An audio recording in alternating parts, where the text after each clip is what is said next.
On the run fact that the public school system in many poor neighborhoods has collapsed. Standardized test scores prove that. So President Trump wants to allow poor students to attend private schools with government help. He addressed it on Tuesday. Joining us tonight in the gallery is a remarkable woman, Denisha Merriweather. As a young girl, Denisha struggled in school and failed third grade twice. But then she was able to enroll in a private center for learning, great learning center, with the help of a tax credit and a scholarship program. Today, she is the first in her family to graduate not just from high school, but from college. Now, you would think most Americans would support anything that would improve the education system, especially in deprived neighborhoods. But that's not the case, and Denisha Merriweather knows it. This is not a partisan issue. This is really moral. Students and parents should have the opportunity to choose the best education for themselves. And joining us now from Los Angeles, Leo Terrell, civil rights attorney. First of all, Counselor, were you impressed with Denisha herself? I was impressed with her, but I was opposed to her message, and I felt she was being used as a prop, Bill, if you let me explain. She is representing that because she went to a school that had a voucher system, she turned her life around. What turned her life around, Bill, was that she left her negligent mother and lived with her godmother. And I'm simply saying that that inference was, if you go to a public school, you're going to get a poor education. And that was a wrong message. I think she was being used as a prop. I'm offended by that. Finally, one other point. I went to public schools, Bill O'Reilly. I went to public schools, and I graduated from law school, passed the bar, so I am a product of public schools. Now, your situation, do you have two parents in the home? Did you have encouragement in the home? Yes, and that's what I'm talking about. The misdirection is but there are a lot of kids who don't have that. Do it. A lot of kids who don't have that. Right, Bill, but here's... Right. I don't dispute that, but what she is messing... All right, let's deal with the facts, not emotion. Okay. Now, in 2010, there was a study, because this has been going on quite some time, all right, that poor children have not gotten the same education that middle class and affluent children get. This study was done by the Department of Education. It found that kids in the D.C. public school, all right, who went into a private situation with help, scholarship help, scored 30% higher in graduation than the public school kids. 30% higher, okay? So there's no doubt that private schools are better for kids than public schools. No? So you know, no, because you want me to take one statistic in Washington, D.C. You want another one? No, I got go across the entire country? And the reason we use the Washington study is because it's all black. Okay, here's another one. Brookings Institution. African-American participants in private school choice programs, 24% more likely to enroll in college. 24% more likely to go to college than in public school. Now, are you going to be a denier of all facts? Is that what you're going to do tonight? No, I am not. I'm simply telling you what you are trying to do is you're trying to indict the public school system across the entire country. No, I'm trying to give you study statistics. Wharton School of Finance, okay? Pretty good school at University of Pennsylvania, right? Found a bevy of advantages for poor children who, without structure, all right, to go to more disciplined schools that require uniforms, that require standards of achievement you have to do. This is what Wharton School found out. Fine. Congratulations on that study. Let me give you some facts. You take this voucher system and you give money to religious institutions who are trying to indoctrinate, private institutions who are trying to indoctrinate. Is that what you just said?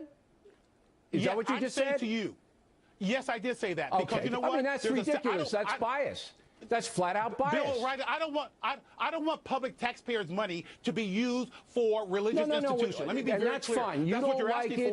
Fine. But are you looking out for the kids when there's every blanking stat shows that private schooling is more advantageous to kids who don't have advantages? Are you looking out for them? I don't think you are. Yes, sir. You cite two studies, and you're saying that's applicable for Los Angeles, for California?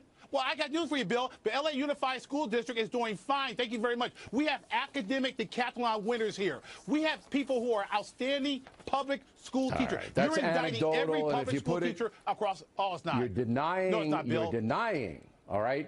You're denying students how did I get through? in bad neighborhoods a lifeline, and it's because of politics. I was born and raised initially in I was born and raised in South Central LA, and I went through public school, and I'm a good example of how the public school system works. It's not all about you, and these studies are rock solid. All right, good debate. Good debate. Thank you. Directly ahead. Outrage of the Week segment tonight, as we reported last night, some far-left loons demonized President Trump for bringing the widow of slain Navy SEAL Ryan Owens to the speech Tuesday night. This poor woman, this widow who has lost her husband, she is in desperate grief right now. She's in love with her husband still. And in love with her husband. And what did you think of and to use that as just put another notch on his belt. And what's he thinking about? My ratings. And how many? Record applause. What is it? I'm going to get an Emmy for this. Most applause for a dead soldier on my watch. I mean, this is the sickness of this man. You're now Judge Jeanine Pirro. You see her Saturday nights at 9 p.m. You know, look, I think we all know, and we don't have to really discuss that man. All right, we know who he is, we know what he does, and the fact that he can sit there on national television and say this vile stuff, you know, look, and if you patronize, you know, the people who give him a forum, that's up to you. But the general thing, he's not alone. He's not alone. You know, this prop using the woman, this kind of thing. It's despicable.